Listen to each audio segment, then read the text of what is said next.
Assalamualaikum warahmatullahi wabarakatuh. Halo Ananda semua, selamat pagi. Semoga Ananda senantiasa berada dalam keadaan sehat walafiat. Amin amin ya robbal alamin.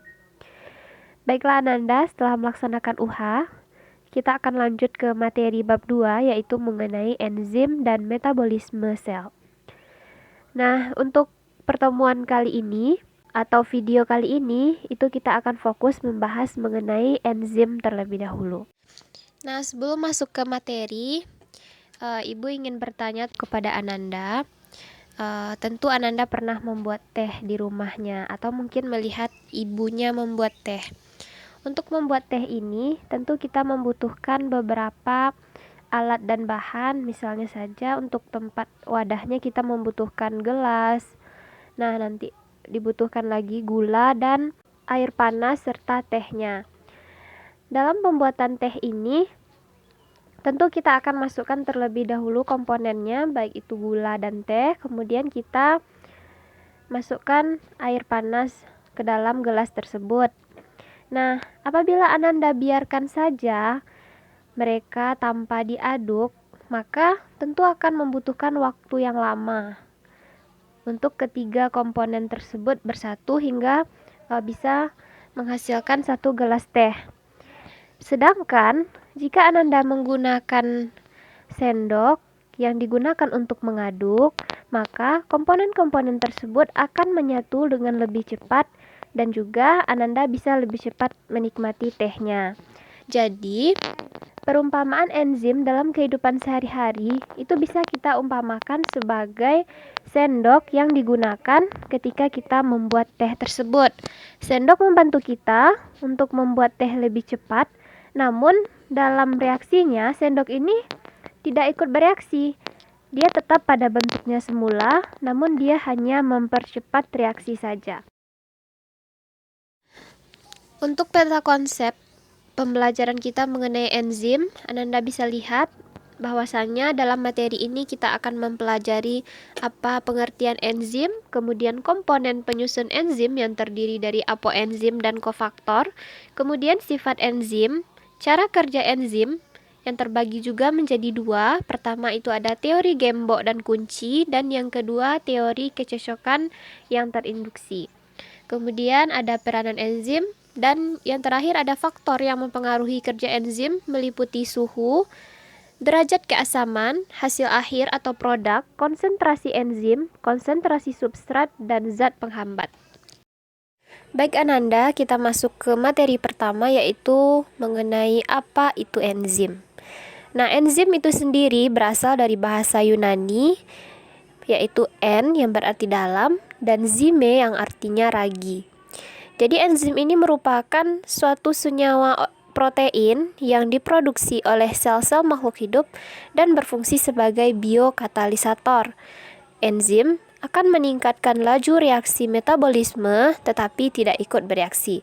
Oleh karena itu, materi enzim dan metabolisme sel itu dalam pembelajaran disatukan pada satu pokok pembahasan.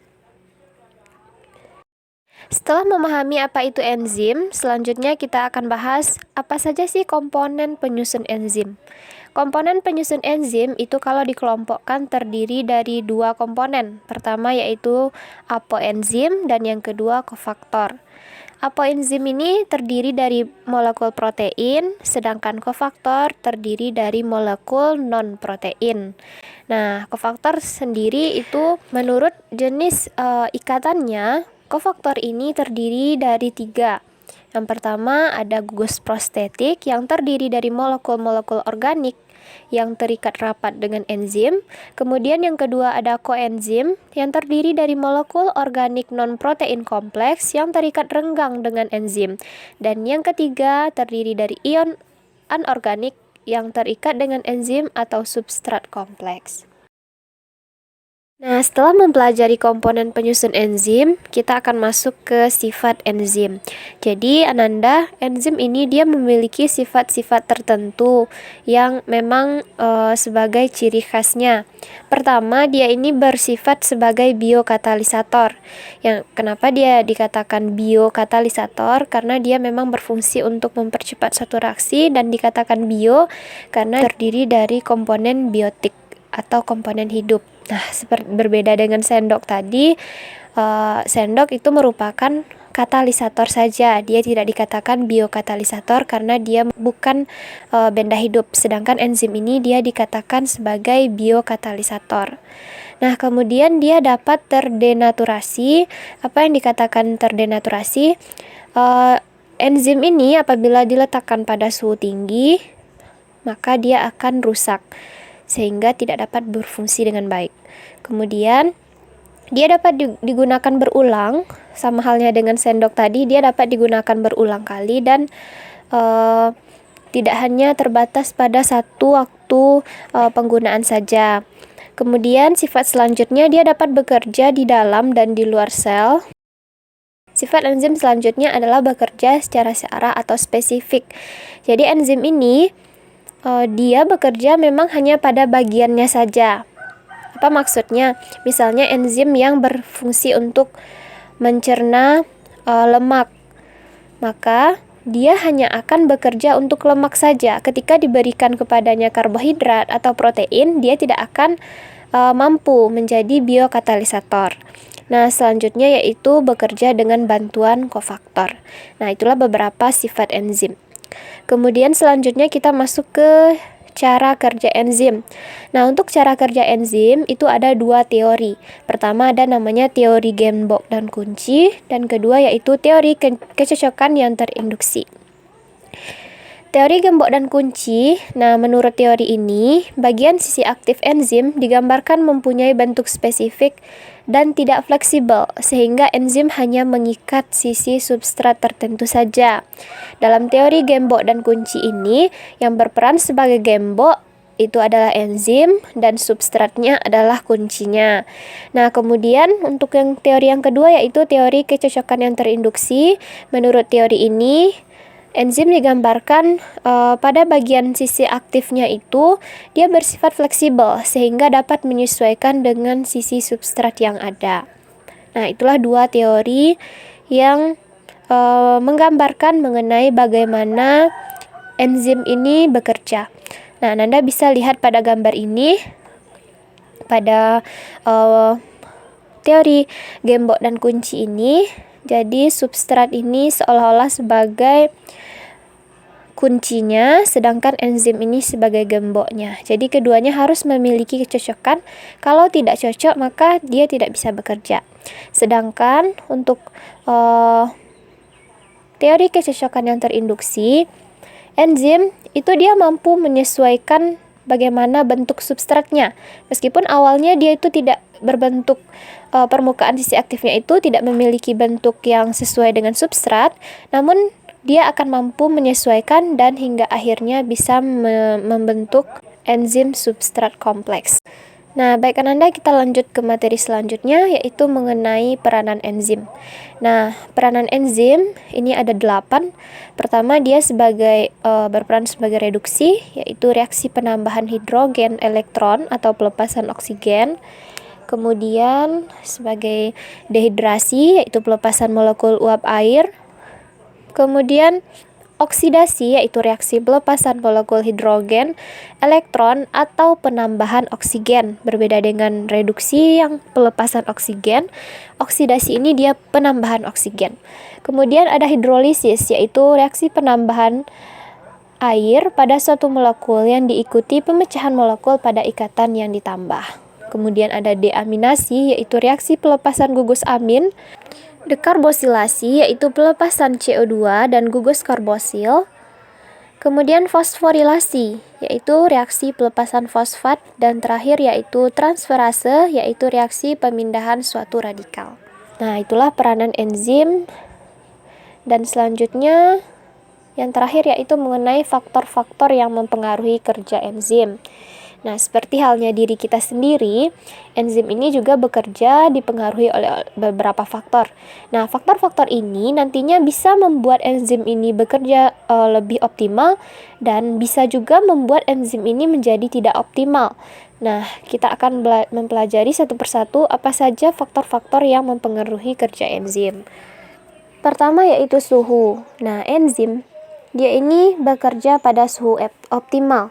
Nah, enzim pada manusia itu biasanya bekerja optimal pada suhu 35 sampai 40 derajat Celcius. Apabila enzim ini bekerja atau berada pada suhu yang rendah, maka dia tidak akan bisa beraktivitas. Sedangkan jika berada di suhu yang tinggi, dia juga tidak akan bisa beraktivitas karena dia mengalami yang namanya denaturasi, sebagaimana yang sudah kita bahas pada sifat enzim tadi. Kemudian faktor kedua yang mempengaruhi kerja enzim ini yaitu pH. Nah, pH atau derajat keasaman itu sangat berpengaruh terhadap enzim. Derajat keasaman optimal bagi kerja enzim umumnya mendekati pH netral, yaitu sekitar 6 sampai 8. Dan juga biasanya ini juga berpengaruh kepada lokasi enzim yang bersangkutan. Nah, misalnya enzim-enzim pencernaan yang terdapat di lambung, tentu dia akan memiliki pH yang berbeda dengan enzim yang bekerja pada organ tubuh lainnya. Nah, kemudian faktor selanjutnya itu produk atau hasil akhir. Nah, jadi jika sel ini nanti menghasilkan produk yang lebih banyak daripada yang dibutuhkan, maka produk yang berlebih tersebut akan dapat menghambat kerja enzim itu sendiri. Kemudian ada konsentrasi enzim. Nah, konsentrasi enzim yang jauh lebih sedikit daripada substrat biasanya akan menghambat kerja enzim ini sendiri, sehingga penambahan enzim akan meningkatkan laju reaksi. Tetapi apabila konsentrasi enzim dan substrat sudah seimbang, laju reaksi ini akan relatif konstan. Jadi tidak perlu lagi ditambahkan konsentrasi enzim. Kemudian konsentrasi substrat. Penambahan konsentrasi substrat pada reaksi yang dikatalis oleh enzim awalnya akan meningkatkan laju reaksi. Akan tetapi setelah konsentrasi substrat dinaikkan lebih lanjut, dia akan mencapai titik jenuh dan tidak bertambah lagi. Dan yang terakhir yaitu zat penghambat atau disebut juga dengan inhibitor. Nah, inhibitor ini terdiri dari dua, yaitu inhibitor kompetitif dan inhibitor non-kompetitif. Apa itu inhibitor kompetitif? Yaitu inhibitor yang menghambat kerja enzim dengan cara berikatan dengan enzim pada sisi aktifnya. Sedangkan inhibitor non-kompetitif, dia ini berbeda dengan inhibitor kompetitif tadi. Dia tidak bersaing dengan substrat untuk berikatan dengan enzim, namun dia berikatan pada sisi yang bukan sisi aktif enzim. Jadi kalau kita kaitkan atau kita analogikan dengan kehidupan sehari-hari, inhibitor kompetitif ini diibaratkan dengan musuh yang memang datang dari depan. Sedangkan kalau yang inhibitor non-kompetitif ini seolah-olah seperti musuh dalam selimut, karena dia tidak mengejar sisi aktif enzim, hanya dia berikatan dengan bagian lain yang bukan sisi aktif, namun dia nantinya akan membuat enzim ini tidak dapat bekerja. Nah, Ananda, itulah materi kita hari ini mengenai enzim. Anda bisa juga melihat video pembelajaran pada link yang Ibu cantumkan. Kemudian juga untuk mekanisme kerja enzim ini yang dua teori tadi, Ananda juga bisa lihat di link yang Ibu sediakan ini. Baik Ananda, sekian pembelajaran kita hari ini. Terima kasih atas waktu yang sudah disediakan untuk mendengarkan penjelasan. Ibu akhiri dengan wassalamualaikum warahmatullahi wabarakatuh.